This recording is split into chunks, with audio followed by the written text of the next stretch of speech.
Sairaanhoitajana Pohjois-Norjassa. Kiitos synttärionnitteluista. Saako kysyä paljonko palkka on? Kyllä saa, minäpä kerron.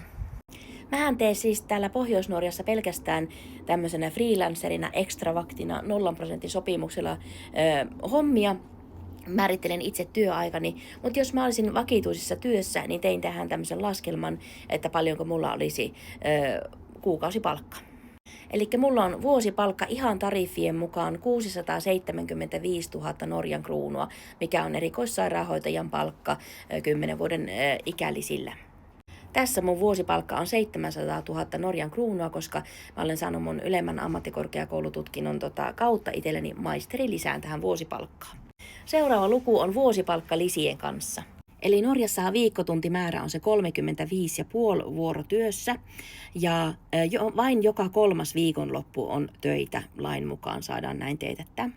Iltavuoroja kertyy viikossa noin keskimäärin 2 kappaletta, 2 tai 3 kappaletta. Iltatyölisät on 28% tuntipalkasta ja viikonloppulisät on 26% tuntipalkasta. Mun veroprosentti näillä tuloilla Norjassa olisi noin 35%. Voi olla, että olen vähän ylimitoittanutkin, voi olla matalampikin ja riippuen onko verovähennyksiä, mutta laitoin tämmöisen 35 tänne. Kuukausipalkka siis ennen lisiä on noin 58 000 Norjan kruunua ja vuorotyölisien kanssa 64 000 Norjan kruunua. Ja nettopalkka ennen lisiä, siis jos tekisin pelkästään päivävuoroa, niin olisi 37 916 Norjan kruunua ja lisien kanssa sitten 42 000 Norjan kruunua. 42 000 Norjan kruunua tämän päivän valuuttakurssilla olisi noin 3600 euroa.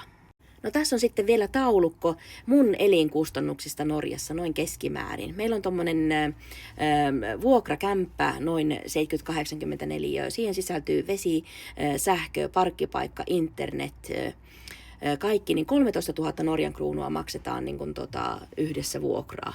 Mä oon nyt laittanut tämän silleen, että mä maksasin tämän itsekseni, niin näkee vähän silleen, että jos itsekseen tulee Norjaa, että mitä se olisi. Mun osiotosta oikeasti on puolet. Vakuutusmaksu ja mun mobiililiittymä, siihen liittyy jo oliko tämä 300 kruunua jopa rajattomalla netin käytöllä. Mä oon tuolla Tromsø-Badetissa tuolla uimahallissa vuosijäsenenä, se maksaa mulle 499 kruunua kuukaudessa. Tuossa on siis ruokakustannukset. Alin arvio, jos oikein tehokkaasti ostat ruokaa ja katsot alennuksia ja syöt silleen niin kuin edullisesti, ne olisi noin 2500 Norjan kruunua, mutta minä nostin sen nyt sitten reippaasti ylöspäin tuonne 4000 kruunuun, niin siinä voi käydä jo ulkona syömässä, eikä aina tarvitse katsoa ihan hintoja sitten kaupassakaan. Julkisen liikenteen kuukausikortti, sitten vähän tämmöisiä terveyskuluja, niin kuin vähän säästöön per kuukausi, jos olisi jotain lääkkeitä tai joskus hammaslääkäriin tai jotain tämmöistä näin. Vapaa-aika ja harrastukset pisin tuohon 1000 kruunua, vaatekuluja vähän, jotakin muita satunnaisia menoja. Niin voisi vaikka ajatella, että olisi noin 23 000 Norjan kruunua kuukausittaiset menot. Niin kuukausipalkasta, kun tämän vähentää, niin se olisi tuommoinen 18 816 Norjan kruunua, mitä tosiaan kaikkien pakollisten kulujen jälkeen jää sitten käteen. Ja tämän päivän valuuttakurssin mukaan se olisi semmoinen 1600 euroa kaikkien kustannusten jälkeen, paljonko jäisi sitten vielä ekstraa tilille rahaa.